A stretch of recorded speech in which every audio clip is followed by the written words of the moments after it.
Arizona played a pivotal role on the national stage in 2020's election. This state was one of a few that handed the presidency to Joe Biden over incumbent Donald Trump. Biden won by fewer than 11,000 votes, which many people remember, and his narrow win intensified scrutiny of how elections are run. This sparked conspiracy theories, but also serious policy questions about a process that some voters were already wary of. But in the immediate aftermath of the race, the state Senate launched what it called an audit of the vote in Maricopa County. It was actually a review of the 1 million ballots cast in the county, a hand recount that even its organizer could not vouch for. As the 2022 election loomed, attention shifted to Arizona's early voting system, which allows voters to return their ballots by mail. The system is very popular. But the state Republican Party sued, arguing that early voting was unconstitutional and it had to be banned. The courts found otherwise, and the practice continued. The vast majority of the 2022 vote came in by mail, or ballot drop boxes.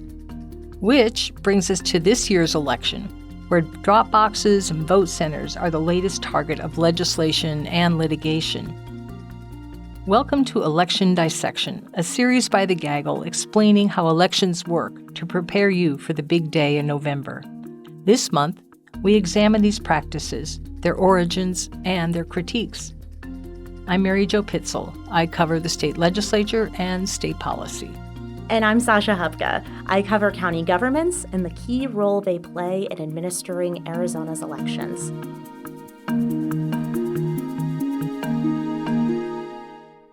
Well, Sasha, let's start off by looking at ballot drop boxes.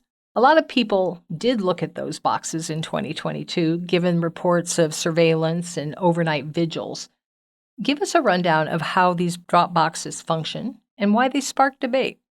Well, it's really all in the name. When voters get their early ballot, they can opt to mail it back via the postal service, vote in person instead, or drop it off in a designated drop box. Often, these boxes are inside polling locations, but some are outdoors. I used one that was inside a polling place to drop off my own ballot in November of 2023.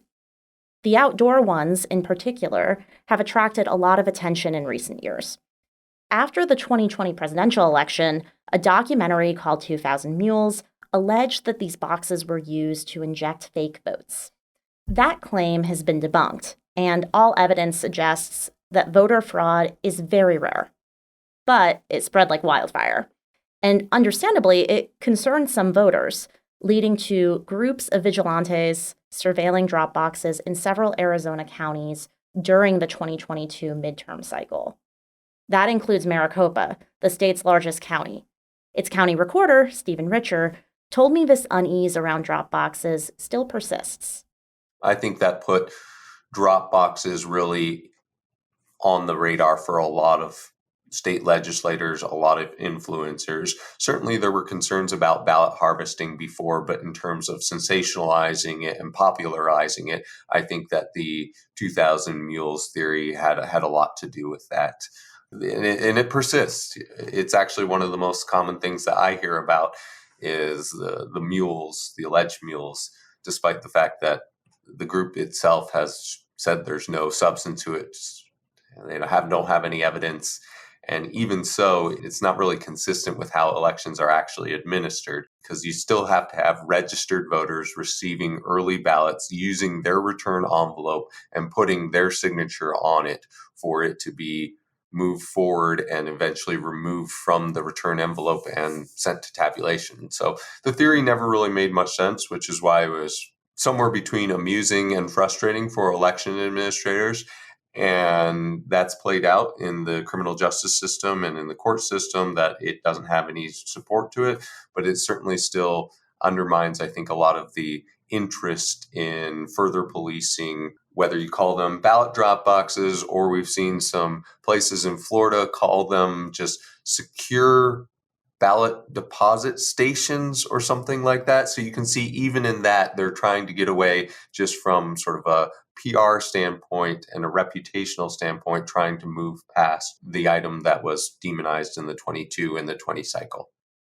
Okay, so it's obviously a part of a theme that we talk about a lot, the broader sense of distrust in elections among a segment of the electorate. But what about the rest of Arizona? Do voters use the drop boxes?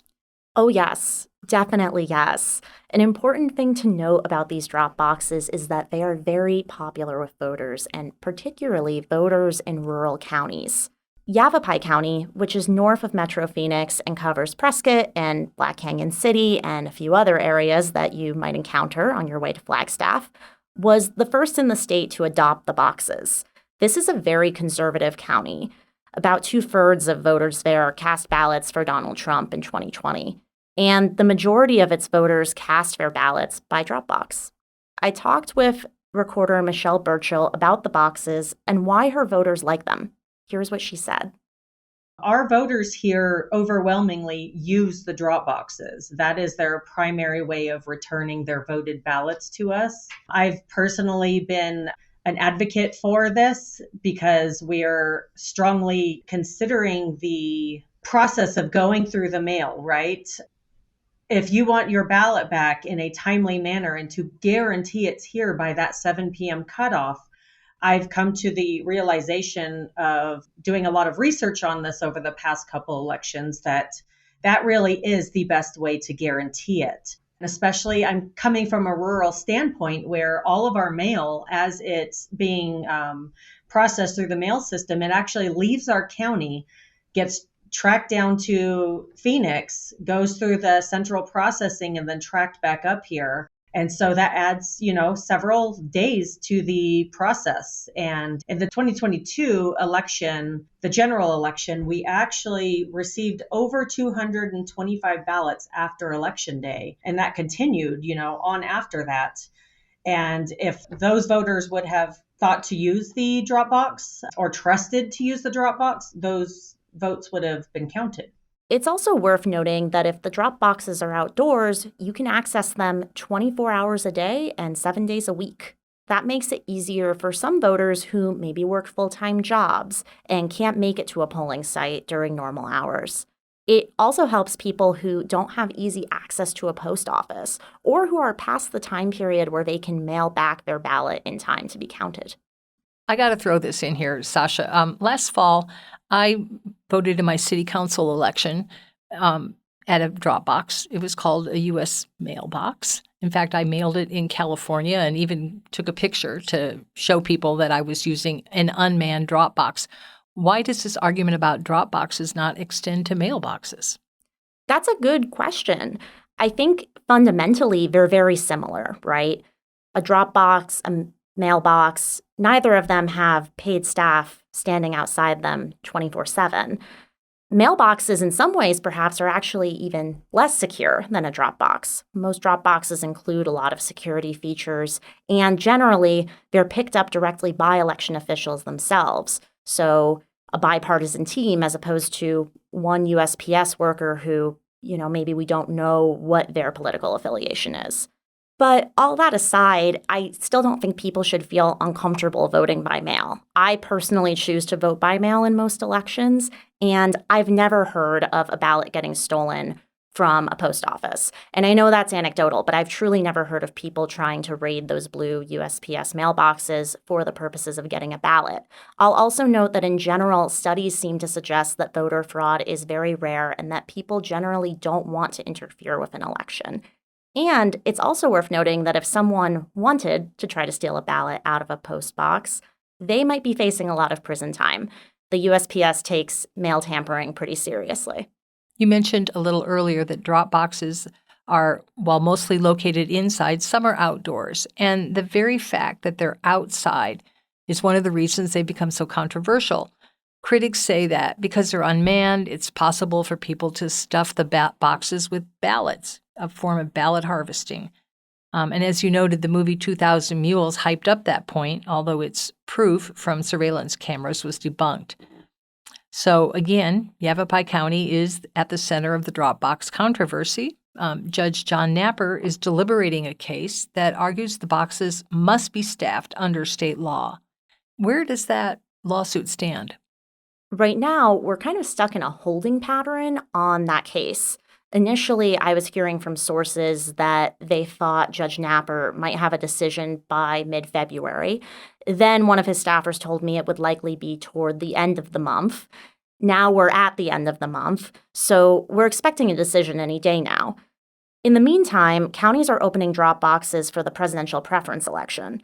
I talked with Burchill of Yavapai County about exactly what security features her drop boxes have, and she told me that she's confident they are secure.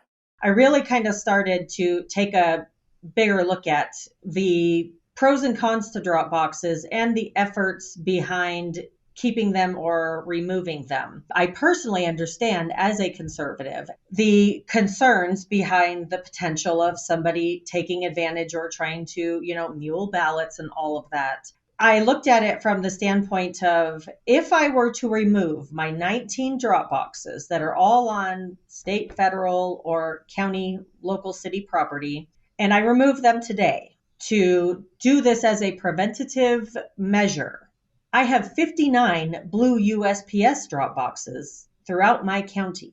I looked at the security measures of it.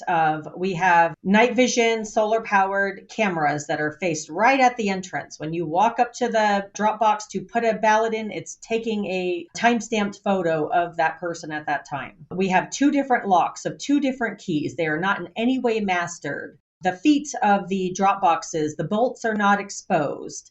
Very small slots. You can't put more than 1 or 2 ballots in at a time. So if someone was to potentially take a handful of ballots, they're going to be there for a minute doing it, and it's going to be time capturing that. Fire suppressors inside of them. And on top of all of those physical security features, and some of them are more secure than I would say a traditional USPS box or even a traditional mailbox out in front of someone's house, we have the chain of custody that I strongly feel is the biggest part of that. I know who went to that drop box. I know who touched those ballots. I know what time they went to those ballots. They are signing off that they checked over the drop boxes to make sure there was no signs or evidence of any tampering.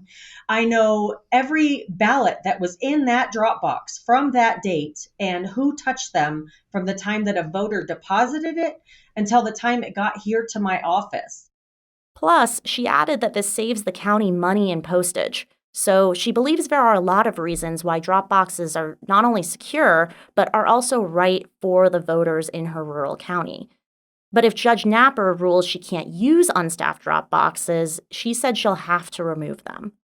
I've had some people within the community say, well, just put them inside a building, right? So just put them inside a lobby of a city or town. But the language being used is staffed would not be the same as setting it in a lobby. I would need 2 bipartisan people standing there staffing that drop box.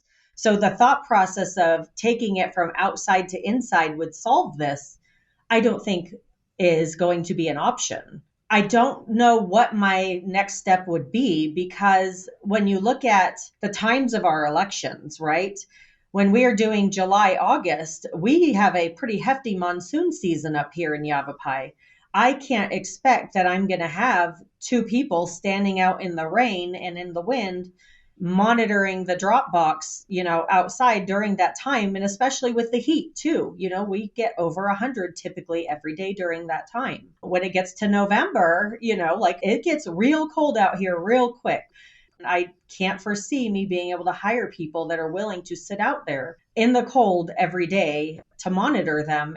So I probably would be forced at this point, looking at it from a realistic standpoint and based on the arguments being made in this lawsuit, that we would have to remove them altogether. And my voters would be forced to go back to using just the mail. And I would foresee a large amount of ballots being delivered after Election Day, unfortunately. While we're waiting for the judge to rule, Mary Jo, you've been tracking legislation that would limit or outlaw vote centers. What's the argument there, and where is all of that legislation at in the process? Well, first, a little bit of a definition. Vote centers are basically bigger polling places. Anyone who lives within the county can cast their ballot at a vote center. That's different from voting at a precinct where voters have to show up at their assigned precinct, usually within a short radius of their home. If they don't, and they go to the wrong precinct, then they have to cast a provisional ballot, and that's a whole nother episode talking about all the suspicions around provisional ballots. Just like drop boxes, proponents say that vote centers are a convenience. People can vote close to home or at work or wherever they're doing errands. And because they're bigger in size, they don't need as many poll workers, which saves money, just like with drop boxes. And these vote centers dramatically reduce the number of provisional ballots, which we had referenced earlier. Yavapai County was an early adapter of vote centers, and Maricopa County turned to the vote center model in the 2020 election cycle. Vote centers exist in 13 of the 15 counties. The argument against them basically boils down to smaller is better.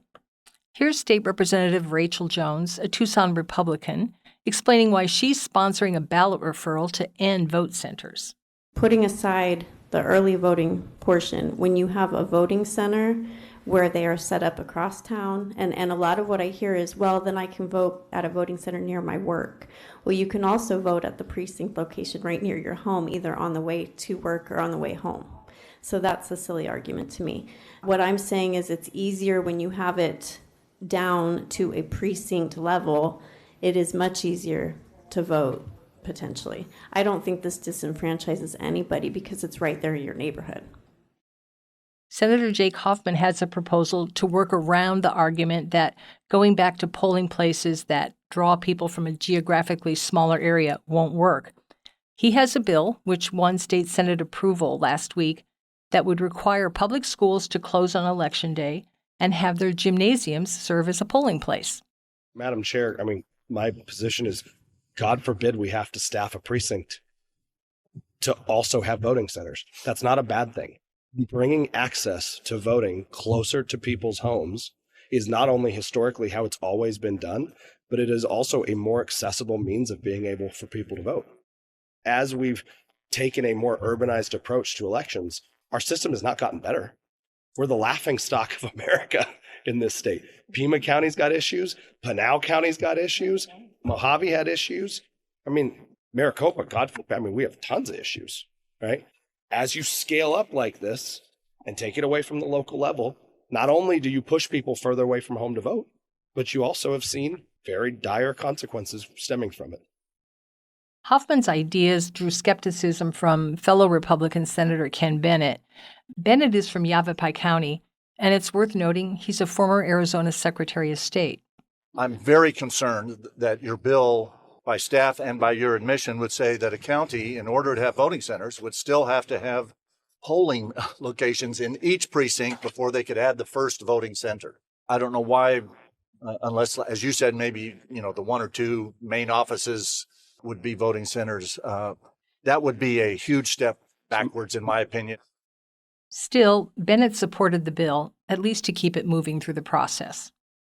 So, as the county reporter, I kind of see one possible problem here. Maricopa County officials tell me that poll workers and voting locations are in short supply, even with the vote centers, which requires fewer staffers and polling places than a precinct-based model would. Here's Zach Shira, who oversees elections at the county, telling me all about it. Staffing, physical resources, our sitebook check-ins, our ballot-on-demand printers, all of the equipment that we use to run Election Day would have to be multiplied by that number of extra locations. And I think the other thing that most people don't realize when we do have to staff locations is we have to have an equal number of Republicans and Democrats. And so we're just adding all of these extra requirements together when we're going to that large of a number. And that's a continued effort that the county would have to try to accomplish. So I think vote centers right now are the most efficient way to manage the county's resources and to ensure that all of our 2.4 million voters in the county are covered. One of the best characteristics of the vote center model is you can vote anywhere. And on average in 2022, I think all of our vote centers were on average about 1.5 miles apart from each other. So you go to one vote center, they're having issues, say it's a power outage, say it's something not in our control, or it is, you can look on your phone, locations.maricopa.vote, see the closest site, see the wait times associated with that, and make a decision to go somewhere else. If we go back to precinct-based voting, similar things happen. We saw in 2018, sites that weren't open on time in that primary, right? One of those was the landlord of a retail facility foreclosed overnight. Nobody knew, right? Those members of that precinct had to wait for us to figure out how to reopen that polling location. And it was unclear if they were able to come back for the rest of the day, right? People plan when they vote. And if they don't have the flexibility to go somewhere else when there are issues, then they could potentially be disenfranchised that day. So I think it's, again, the most efficient and effective way to ensure that all voters in Maricopa County can vote when they want to. So, what do lawmakers in support of moving away from vote centers plan to do to address those needs? Well, that one hasn't been worked out yet, Sasha. Although Representative Jones said she believes that more people would volunteer at a precinct if they knew they could do it close to home and work among their neighbors. Her ballot referral, by the way, didn't pass the House, so it likely is dead. But it won't be the end of the debate over vote centers. Representative Michael Carbone says Illinois and Florida have successfully used precincts and they get vote returns out fast. Here's the argument from Carbone, a Republican from Buckeye. When we're allowing people to vote by mail or by ballot or in-person balloting, and it's not looked at until the next day or where it gets back to the appropriate place, it creates a delay. And I think that's the cusp of the problem. Compared to my bill, which I referenced Florida and even Illinois, they know almost immediate. One of the things that I'm familiar with in Illinois is tabulation. By 7 o'clock when the polling stations close, right away within 5-10 minutes, you'll get a little ticker that's printed out, tells you all the folks who are on the ballot or referendums, and it tells you the number of votes that were support or against. And so we would be able to call that in and let the folks know if it's a candidate or if it's a school for a bond referendum, they would know right away. I can vote by mail, 8% of the population plus vote by mail. And that's, I think, to more of the story. We have a 15 to 20% voting electorate that uses these vote centers, and it's more chaotic. We should know that evening, and they've taken away tabulation. I think the key is precinct voting. Carbone's bill also did not pass the House, but he said regardless, he's going to press on. He wants to end the long waits for election results that have typified recent elections, and he firmly believes more reliance on precincts with their inherently lower number of ballots cast will achieve that goal. So, Sasha, with a key lawsuit outstanding and some of these bills still moving in the legislature, what's the outlook for this year's elections in terms of how and where we'll vote? Well, I wish I had a crystal ball. I unfortunately don't, but I'm going to make some educated guesses here.